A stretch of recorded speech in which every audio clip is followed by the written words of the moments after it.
What if you and I unify in UNITY? What if you and I unify in UNITY? What if you and I unify? How you doing out there, people? You're watching the Unity sessions on TLDTV. We're joined today by special guest Tobi Toun. How you doing, brother?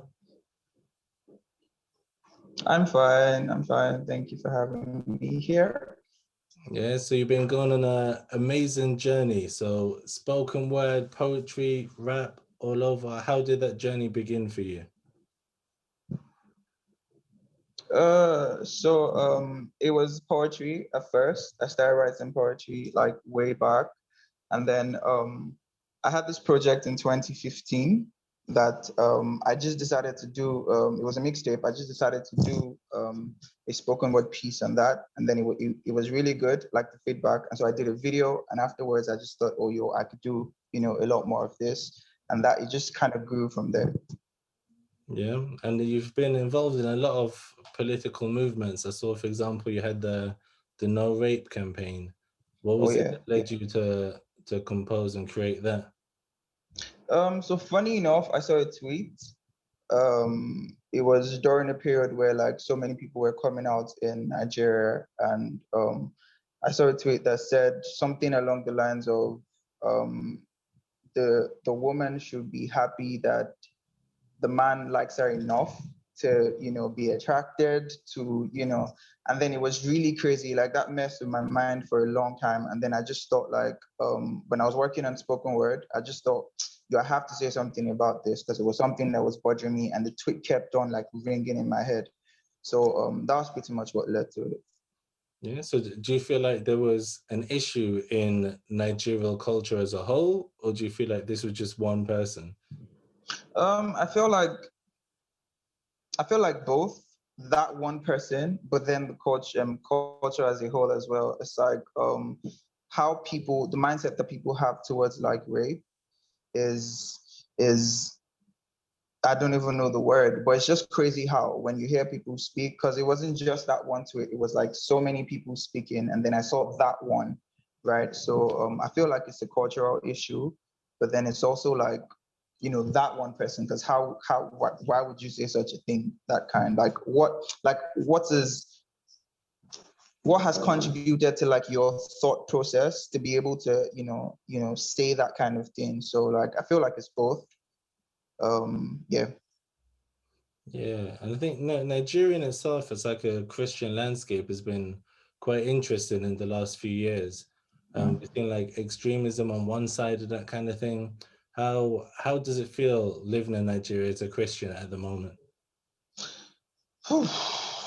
So for me personally, I feel like what the issue is within the Christian body in itself, right? It's like we've seen so many people come out to say things about, many Christians, many who are supposed to be leaders, right? And so it's just difficult now to kind of trust, right? For many people who are Christians, and it's I won't say so difficult, but it is, right? Just being a Christian is like people would just see you as an object for, how do I put this now? Let me see if I can come up with an example. It's like, because I've heard so many things about like so many leaders and like so many individuals, it's like when I see somebody who's Christian, it's like I see them a certain way, right? So there is that. And so kind of trying to leave out like your faith is a lot more shunned at right now. But then it's also like there I feel like that's just it. That's just it. It's like it's just trust, right? For many people. For me personally, I would just say like there are challenges. I would just say there are challenges. Yeah. What are the challenges? So what other challenges are there for me, right? So within my art, for example, right, music, poetry, it's like there is an industry that doesn't particularly accept so much of Christian content or content that comes from this side, right? And so it's a lot difficult to get people to listen and give you like a platform, right, for people to like hear more of, more of your music or more of what you do, because there's just that divide, right? So that pretty much. Yeah, the cultural divide. Yeah. In terms of the culture as well, it seems in the UK, I'd say people's faith, it's not really at the forefront of culture or the forefront of conversations. From what I've heard, it seems to be more pronounced in Nigeria. Would you second that? Is your faith a big part of your identity in Nigeria? Yes, it is. Yes, it is. Yes, it is. Yeah. Why do you think that is? Because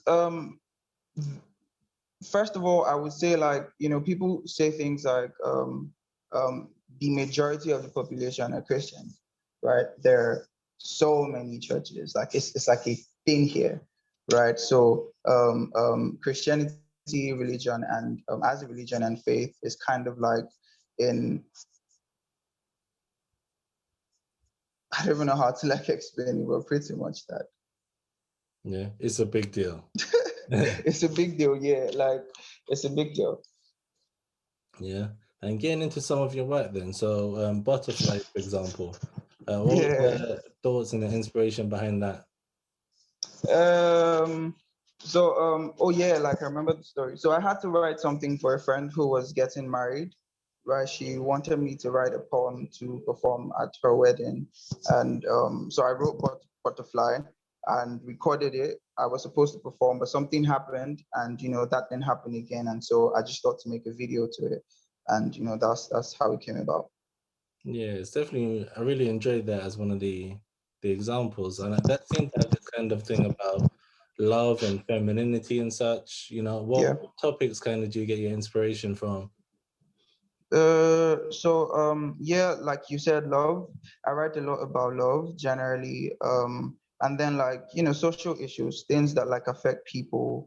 And I am someone who kind of cares about um, human psychology and things that affect us and like how we come together in society and like, the flaws that are in that and the opportunities that are there. So like things like that kind of inspire me. It could be, you know, experiences from people that I know. It could be my experiences, it could be from conversations, but I just draw inspiration from like, different things and different places.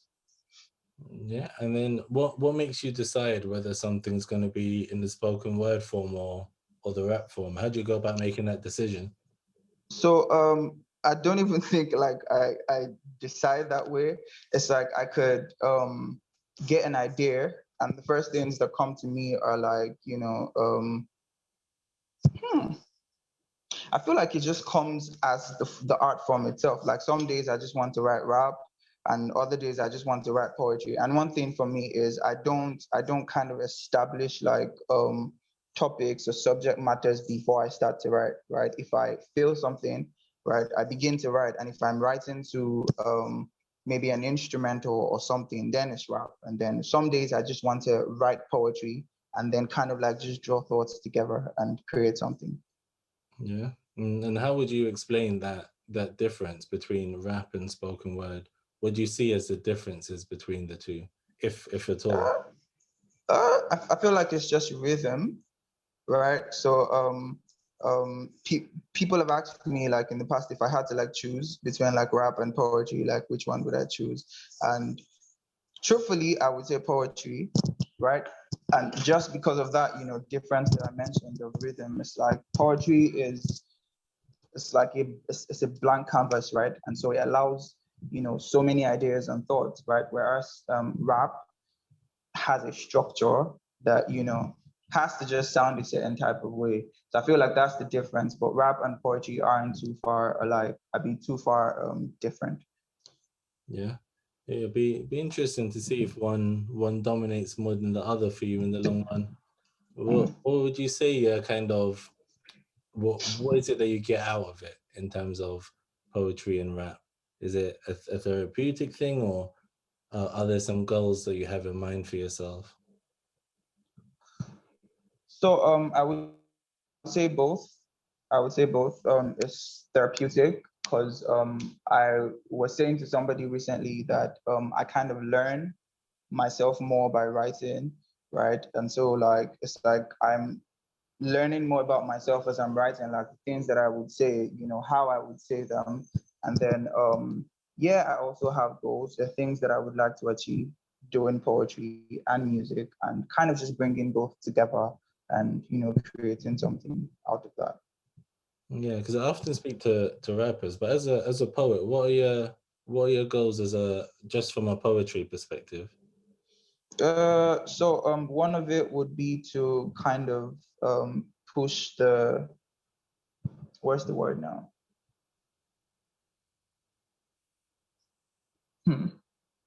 To kind of see poetry more accepted in Nigeria, right? Because there's like there is music, right? And which I also function in. There's rap music that a lot of people accept, right? And you know, they're fans of poetry. On the other hand, there's some like backbench thing.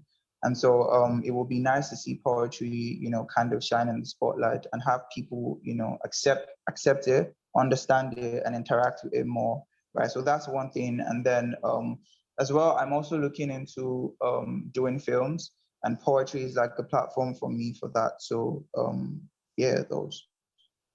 Yeah, and how is Christian rap itself accepted in Nigeria?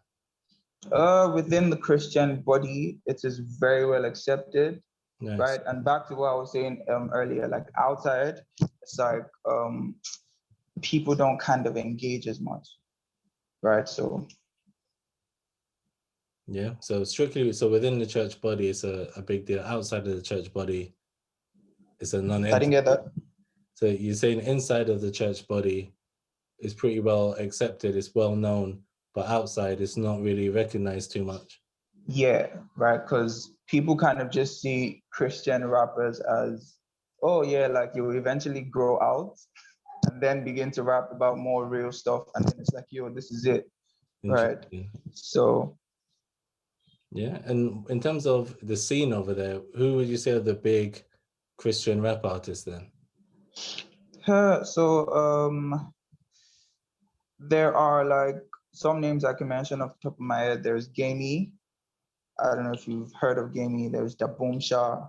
There is Lekon Salami. He does Yoruba. There is Obaringi.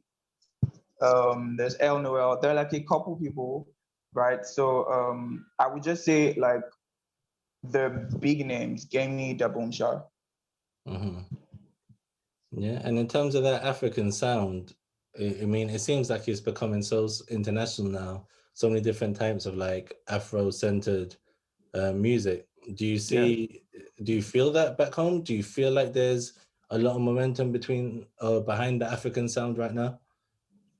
Yes, there is. Like one of the artists I mentioned kind of like has grown into like the implementation of like, those two sounds. It's like bringing some Africanness to even hip hop and, trying to make that more acceptable for people to enjoy and listen to.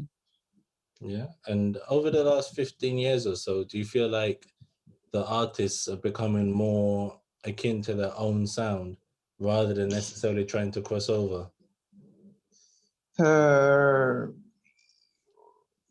Yes, more. Yeah, from what I see, yes. Yeah.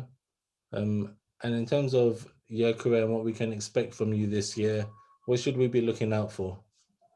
So definitely another EP. I'm working on a couple films, right? I'm also putting out something on tomorrow for Nice. Valentine's. Yeah, and then there's a short film coming afterwards for that. So yeah, pretty much, and then a couple collaborations because I'm trying to work with more people. So yeah.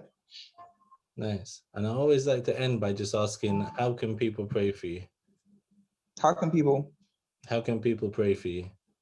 pray for me? How can they pray for me? Or like, Yeah, so like what things you feel like would be helpful to you or useful to you in terms of your Christian walk that you'd like people to pray into?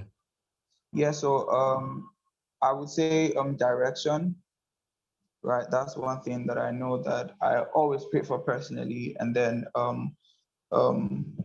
yeah, direction, like divine direction, to know when to, how to, and when not to, and how not to as well, right? So yeah.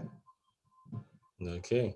All right. Let us know, where can we check out your platforms? Where can we check out your poetry?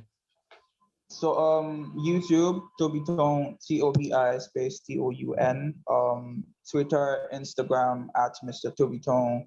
I am on I have music on digital platforms, so any ones that you use, Spotify, Apple Music, and the rest. And then yeah, pretty much that. Awesome, you guys. So you've been listening to J.Walker, Tobi Toun. You've been watching the Unity sessions on TLDTV.